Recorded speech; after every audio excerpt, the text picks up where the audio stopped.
খুবই অল্প বয়সে মাত্র ১৯ বছরে পালিয়ে বিয়ে করেন আলভি আর ইকরা। ভালোবাসার বোঝা শুরু হয়েছিল পথ চলা, দেখতে দেখতেই কেটে গেল ১৪ বছরের তাদের সংসার জীবন।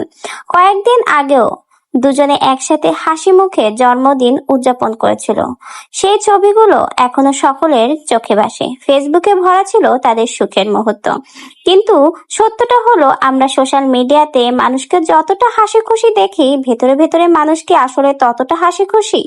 সেটা আসলে তারা আমাদের সামনে যতটা দেখাতে চায় আমরা ততটাই দেখি। ভেতরের খবর আমরা কখনোই কিন্তু জানি না। একটা মানুষ ভেতরে কতটা অসহায়, ভেঙে চুরে পড়েছে, সেটা কিন্তু কখনোই বাইরে থেকে বোঝা যায় না।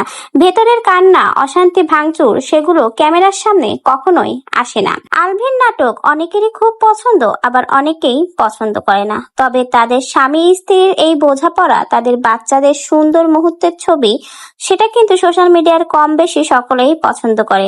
বাচ্চা সহ স্বামী স্ত্রীর এই ছোট সংসারটা অনেকেরই অনেক পছন্দের। গতকাল আলভির পোস্টে তার স্ত্রীর একটা কমেন্ট দেখে মনে হলো সবকিছু হয়তো ঠিকঠাক ছিল, হয়তো অনেকদিন ধরেই কিছু ভেতরে ভেতরে ভাঙছিল।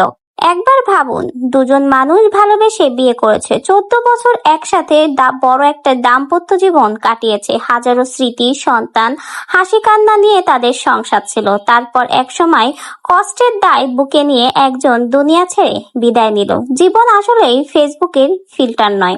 হাসি মুখের ছবি আপলোড করলেও ভেতরে রয়েছে অনেক লুকানো অশ্রু। তবে খারাপ লাগলো বাচ্চাটার জন্য, সে আজ মা হারা হলো।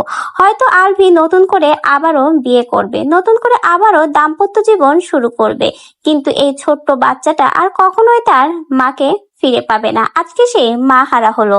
ভেতরের খবর হয়তো আমরা কেউই জানি না। ইকরা কেন এই কাজটা করলো, কেন আত্মহত্যা করলো, কেনই বা দুনিয়া ছেড়ে চলে গেল? মানসিক অশান্তি ছাড়া একটা মেয়ে, ছোট একটা বাচ্চাকে রেখে কেনই বা এমন একটা সিদ্ধান্ত নিবে, কেনই বা দুনিয়া ছেড়ে চলে যাবে? বিশ্বাস হচ্ছে না কোনোভাবেই যে সে দুনিয়ায় নেই। আসলে মানুষ সামাজিক মাধ্যমে যা দেখায় তা কিন্তু অনেক অংশেই সত্য হয় না। হয়তো তারা সুখী ছিলই না, যেটা ছিল কেবলই মাত্র সেটা সোশ্যাল মিডিয়াতে সকলকে দেখানোর জন্য, কিন্তু লোকচক্ষুর আড়ালে ছিল ভিন্ন কিছু। ইকরার স্বামী ছিল অভিনেতা, বিভিন্ন মেয়েদের সাথেই তার শুটিং করতে হয়। এমন এমন সময় এমন এমন জিনিস তার হাজবেন্ডদের করতে হয় যা মেনে নেওয়া আসলে স্ত্রীর পক্ষে খুবই কঠিন।